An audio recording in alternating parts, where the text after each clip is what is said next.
job di luar PJTKI, kalian jangan mau. Itu masukan dari aku untuk cari PJTKI yang tepat. Terus kalau masalah iming-iming job,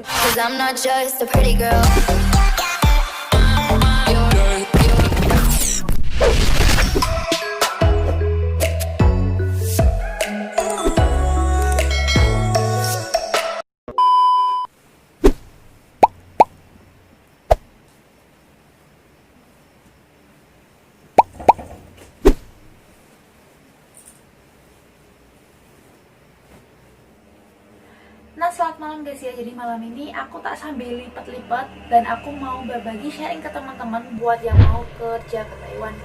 Jadi banyak banget yang pada bingung kalau Taiwan itu masih dibuka atau udah ditutup untuk penerbangan masuk ya. Apalagi buat para pekerja asing yang mau kerja ke Taiwan. Jadi kemarin itu kita sempat dengarkan berita tentang Taiwan ditutup karena nggak mau nerima pendatang ataupun TKI, TKW kayak gitu. Jadi sebenarnya yang pertama adalah masalah COVID. Jadi COVID makanya kenapa penerbangan itu diperkecil nominalnya. Jadi yang biasanya berangkatnya itu banyak, sekarang itu dibatasin kayak gitu. Jadi bukannya nggak menerima, tapi dibatasin ya. Terus yang kedua ditambah lagi ada peraturan baru yang dikeluarkan dari pemerintahan Indonesia tentang pekerja asing yang bekerja di Taiwan, bahwa biaya yang diperkenankan itu diberatkan semuanya ke majikan. Sedangkan jika diberatkan ke majikan, otomatis kan banyak peraturan-peraturan yang baru yang harus kita kerjakan, kita penuhi seperti itu. Seperti biaya ARC, kesehatan, dan biaya penerbangan, serta biaya macam-macam, medical dan lain-lain, itu semuanya tertuju ke majikan. Padahal majikan sendiri pun pastinya keberatan ya, dia sampai ngambil pekerja di Indonesia, otomatis pengeluaran yang dibebankan kepada majikan itu tambah berat. Akhirnya mereka sempat berpikir untuk mengambil pekerja asing dari negara lain seperti itu. Jadi bukan karena udah ditutup dan lain-lain. Jadi harus dipahami sebenarnya tuh berita itu juga gonjang-ganjing ya, karena memang belum didok. Kita tunggu sampai Januari nanti, itu adalah keputusan yang benar-benar akurat. Jadi untuk sementara kali ini teman-teman asal share tentang berita-berita seperti ini karena bisa memicu down teman-teman yang mau bekerja ke Taiwan. Sebenarnya juga bingung juga ya, kenapa banyak banget peraturan yang dikeluarkan dari pemerintahan kita sendiri untuk majikan di sini, padahal kita diberi perlindungan yang cukup, diberi gaji yang lumayan. Yang penting di sini tuh kita aman. Terus pelayanan agensi kepada kita para pekerja asing itu lebih diperbaiki. Itu sebenarnya sih sudah cukup daripada peraturan yang membebankan semuanya itu ke majikan. Kasihan, karena perawatan orang sakit lansia itu nggak murah. Perawatannya tuh tetek bengek ini itu juga mahal loh guys. Belum juga ngeramut kita, maksudnya memenuhi kebutuhan kita, terus ngasih gaji kita, itu juga sebenarnya udah berat. Cuman ya nggak tahu ya, semoga aja masih bisa diperhitungkan kembali untuk keputusannya seperti itu. Nah, jadi itu untuk informasi yang sering ditanyakan ke teman-teman. Kapan lalu aku juga sempat juga DM Kak Faisal tentang ini, dan jawabannya memang masih belum ada keputusan, tunggu nanti kayak gitu. Yang kedua adalah gimana sih Kak caranya mau berangkat kerja ke Taiwan. Jadi buat teman-teman yang mau berangkat kerja ke Taiwan, terus wilayahnya itu nggak tahu agensi mana yang bagus, kalian bisa searching di Google. Nanti kalian bakal ketemu PJTKI resmi di daerah kalian. Misalnya kalian ada di daerah Batam ya, kemarin yang tanya aku tuh daerah Batam, karena daerah Batam memang jarang juga PJTKI. Kalian bisa searching daerah terdekat seperti PJTKI resmi di kota Batam kayak gitu, nanti bakal keluar. Terus kalian juga ada juga kan itu penilaian sama lebih banyak mana yang dikunjungi kayak gitu kan, kalian ambil yang terbanyak. Terus masukan dari aku untuk cari PJTKI yang tepat. Terus kalau masalah iming-iming job di luar PJTKI, kalian jangan mau. Jadi seperti itu, tak kasih job ya, di situ jobnya lemburannya bagus, bayarnya sekian dan sekian, itu tanpa masuk PJTKI ataupun dia hanya menawarkan job ke kalian, paling khususnya pabrik ya, itu jangan. Jadi kalian harus pintar-pintar untuk memilah-milah gimana dapat job yang relevan, khususnya pabrik itu. Kalau PRT biasanya diiming-imingin calling visa, segera berangkat dan lain-lain. Itu jangan pernah mau diiming-imingkan. Yang penting kalian masuk aja ke PT, ikuti prosesnya secara bertahap. Jadi jangan pernah mau yang namanya di sana cepat, di sini cepat, tapi kalian nggak tahu resiko yang kalian ambil sebesar apa. Terus kalian juga kalau disuruh ngeluarin uang administrasi dan lain-lain itu sama sekali nggak ada, kecuali pabrik. Kalau PRT seperti saya, aku sama sekali nggak pungut biaya spesial pun waktu masuk PT, cuman kita sangu. Yus iku wis wajar ya lek sangu, karena kan kita sendiri juga, tergantung kita jajane selama di PT ya apa. Nah, untuk memilih PJTKI itu seperti itu yang bisa aku kasih. Nah, untuk persiapan buat teman-teman yang udah mau ada jadwal terbang nih, itu persiapannya pasti kalian harus punya tas atau koper. Itu yang pertama. Terserah kalian sesuaikan dengan kebutuhan kalian. Kalau kalian emang butuh tempat yang lebih banyak, mungkin kopernya juga agak besaran. Seperti kalian mau isi makanan, kalian mau isi perlengkapan sembahyang seperti sajadah dan lain-lain, itu terserah kalian. Itu yang pertama, kalian punya tas ataupun koper. Teman aku dulu aja pernah nggak bawa koper ya, karena dia nggak bisa beli koper. Terus akhirnya dia bawa tas tenteng, itu juga boleh, terserah kalian, semampu kalian. Terus yang kedua, tas lempang. Itu bisa buat naruh dompet, HP dan lain-lain. Jadi kita nggak perlu buka lagi bagasi ataupun koper kayak gitu buat cari dompet, cari uang dan lain-lain. Jadi buat yang tas kecil itu isinya uang, handphone, terus permen dan lain-lain seperti itu. Nah, untuk yang selanjutnya kalian bisa juga persiapkan baju lengan panjang, lengan pendek sesuai kebutuhan kalian.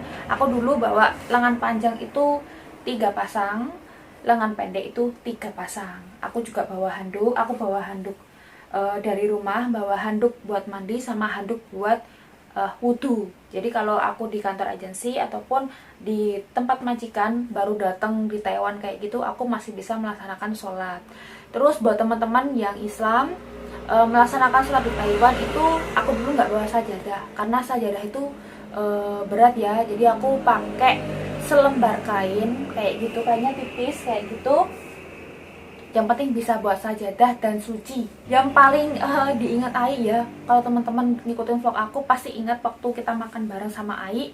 Itu Ai cerita kalau aku tuh bawa mie, banyak banget mie, terus energen, kopi, terus jajan-jajan, terus apa nih ya, aku juga bawa sosis. Tapi waktu di bandara, sosis pokoknya yang berbau daging itu tidak boleh, dilarang ya. Kalau ketahuan itu nanti kena denda. Derwedek. Jadi aku nggak ngerti kalau koper aku itu diincim ya sama isi itu, si kuku itu. Jadi ada anjing pelacak, dia ngebawa koper aku. Terus imigrasi ya, kantor imigrasi cecenya tuh bilang ke aku, kamu bawa apa? Aku bawa ini tuh ada sosisnya kamu buang. Loh, eman loh, tak maklum ya Ai, nggak boleh. Jadi kalau ketahuan dimakan itu akan kena denda karena CCTV banyak. Jadi bisa dibuang. Terus tempat pembuangannya sendiri pun itu juga ada ya, tempat pembuangan yang barang-barang nggak boleh dibawa itu semuanya juga ada di bandara. Kalau ketahuan nanti kalian bisa kena denda, itu nanti juga potong gaji, ribet urusannya kayak gitu. Jadi masukan aku buat teman-teman yang mau ngebawa barang-barang, diteliti dulu. Jangan bawa daging, jangan bawa yang berair seperti parfum, minyak kayu putih. Itu kadang lolos kadang enggak, tapi ya bejo-bejan ya. Karena aku waktu itu bawa minyak kayu putih lolos, teman aku nggak lolos. Jadi tergantung. Terus kalian juga wajib banget bawa jaket. Waktu di musim dingin itu jaket penting banget. Terus kalian juga bisa juga bawa kresek besar. Kresek besarnya itu untuk apa Mbak Awe? Nah, jadi kita nggak tahu ya kalau di tempat majikan itu tempatnya suci atau enggak. Kalau kita bawa kardus buat alas, buat sembahyang, itu mungkin bakal ribet. Jadi kalian bisa bawa kresek besar ataupun plastik sing gede itu loh guys, bisa digunting kayak gitu. Aku dulu bawa itu, tapi ternyata setelah aku di sini aku lihat rumahnya itu bersih, maksudnya ya tempatnya Ai itu ada tempat buat sembahyang. Akhirnya aku tuh pakai karpetnya embok yang nggak kepake, tak cuci bersih, tak rendam kayak gitu. Habis itu baru tak pakai buat sembahyang. Terus tak kasih alas kainku itu, aku masih belum beli sajadah, tak taruh di tempat sembahyangan kayak gitu. Jadi ya tergantung kalian, persiapan kalian tuh apa. Terus Mbak Awe kalau persiapan makanan itu Mbak Awe beli sendiri dari rumah? Iya, aku semuanya makanan dari jajan, dari mie, dari kopi-kopian, teh-tehan kayak gitu semuanya aku beli dari rumah. Itu aku juga pinjem guys, aku dulu pengajuan pinjaman sendiri ya, bukan dari potongan apa namanya, potongan agensi ya, itu beda lagi. Jadi aku mengajukan sendiri 3 juta, aku ambil sekitar 500 sampai 600 ribu, sisanya itu aku tinggal di rumah karena anak-anak aku itu butuh susu, pampers, dan makanan sehari-hari sampai aku nanti gajian. Dan aku juga minta tolong ke ibu aku, uang segitu dicukup-cukupin ya Bu ya, karena aku nggak tahu nanti aku bisa kirim berapa setelah aku gajian nanti kayak gitu.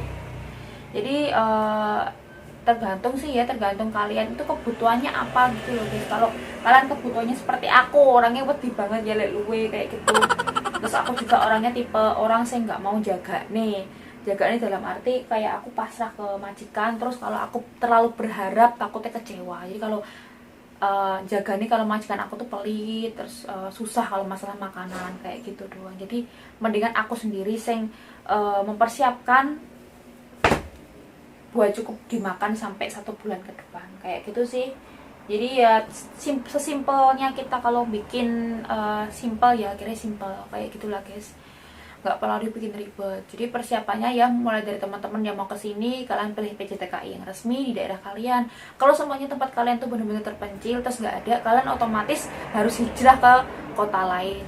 Ya saran aku sih seperti itu, kalian harus hati-hati, jangan pernah mau suruh bayar-bayar ini itu tapi ternyata hanya masih omong kosong kayak gitu. Jadi lebih baik kalian ikuti peraturan PJTKI bertahap senormalnya. Kalau bilang Mbak, disitu aku dapat tawaran paling besar nih cuma 1 bulan ataupun 3 minggu langsung berangkat. Lah memang bahasa sudah cukup. Lah memang kalian belajar dari merawat lansia ataupun kalian bekerja sebagai pabrik, bahasa emang udah bisa. Terus bekal kalian tuh apa udah cukup. Jadi wes lah, sealurnya rezeki kalian itu kayak gimana. Kalau dipaksakan pengen cepet-cepet itu kadang resikonya juga besar. Kadang ya itu rezeki, ya kadang itu juga musibah buat teman-teman, kan sayang. Ikutilah prosesnya sesuai tahap yang ada. Masuk ke PJTKI, terus masukkan data asli kalian ya. Ke Taiwan, ke luar negeri itu semuanya itu butuh data asli. Habis itu medical, check up, masuk ke mes pembelajaran. Setelah pembelajaran kalian jobnya turun. Setelah jobnya turun itu nanti kalian dulu, terus PAP, terus baru kita menunggu jadwal penerbangan. Dan itu semuanya itu beda-beda setiap orang. Jadi nggak mesti seperti Mbak ke Taiwan butuh berapa lama sih, nggak bisa. Jadi tergantung job kalian. Kalau majikan kalian pengen cepat, kalian pasti akan cepat berangkat. Visa kalian akan cepat turun dan kalian bisa langsung dapat jadwal penerbangan. Tapi kalau majikan kalian itu seperti di sini itu udah nyari pembantu, padahal di sini masih ada pembantu kayak gitu, berarti otomatis nunggu pembantu yang di sini itu finish kontrak, terus majikan kalian itu nggak ribet-ribet ambil lagi, ternyata sudah ada. Jadi tergantung majikan. Kalau majikannya minta cepet-cepet, kalau masih buat cadangan, job turun ternyata masih buat cadangan yang di sini tuh masih ada itu. Jadi tinggal nunggu yang di sini balik ke Indo, terus yang di Indo baru datang ke sini. Jadi beda-beda kayak gitu loh guys. Wes lah, ikuti alurnya yang ada, jangan pengen sing cepet-cepet, pengen dang kerja. Samari sekarang cari uang susah, banyak penipuan kayak gitu. Ya, jadi pesan aku buat teman-teman yang mau berangkat ke Taiwan seperti itu juga pure dari pengalaman aku. Kalau aku orangnya wedi luwe ya wes tak gawani maaman. Maaman karo sajadah penting oke lah ya. Oke lah guys ya, iki wes juga sampai kelaran juga lek lempet-lempet. Makasih aku wes ditemenin lempet-lempet hari ini. Semoga bermanfaat. Semoga buat teman-teman yang mau ke Taiwan jangan pernah down. Kalau belum dengar berita yang benar-benar akurat, jangan pernah down. Khususnya yang di PT juga, jangan down juga. Tetap semangat, tetap belajar, tetap berikan yang terbaik, belajar yang terbaik, dan niat. Terus kalau sudah datang ke Taiwan, tetap kekeh niatkan kerja. Jadi kalau niatnya dari rumah pas kerja semua kayak gitu. Jadi sampai sekarang pun ya, aku nggak mau buang-buang waktu. Apalagi kita masih muda ya, harus bisa memanfaatkan waktu dengan baik kayak gitu. Jadi itu sampai wis teko ning lungone wis susah, wis teko ning Taiwan kok acak adul. Berapa lama pun kalian di Taiwan, kalau kalian nggak punya prinsip itu nggak jadi. Ngeri loh guys, karena Taiwan syahdu. Yang ngerti syahdu nih Taiwan ya sing wis berangkat di Taiwan. Jadi semua tergantung iman. Kalau kalian imannya kuat, insya Allah di sini tetap kekeh sama tujuan awal kalian. Tapi kalau kalian wis melencong, berapa lama pun kalian akan sia-sia di sini, kayak gitu. Jadi pesan aku seperti itu tadi. Semoga pengalaman sharing dari aku dari awal ya, dari awal bertahap-tahapnya itu kalian bisa ambil. Terus sepenting positive thinking ya. Jadi kita sambil berdoa semoga aja itu gak didok, jadi gak enek peraturan sing ngono-ngono kuwi. Amin. Buat teman-teman yang mau berangkat tetap semangat, ciao. Semoga kalian bisa sama-sama berangkat, berhasil pulang-pulang sama-sama berhasil bawa keberkahan buat keluarga. Amin. Oke, buat video kali ini cukup sekian. Jangan lupa like, komen di bawah, dan subscribe-nya. Jangan lupa juga tekan tombol loncengnya agar nggak ketinggalan vlog dari aku. Dan terima kasih buat teman-teman yang selalu stay di vlog aku. See you next time. Thanks for watching dan bye-bye. Bye-bye guys ya. Semoga kali ini sharing dari aku bermanfaat. Bye-bye.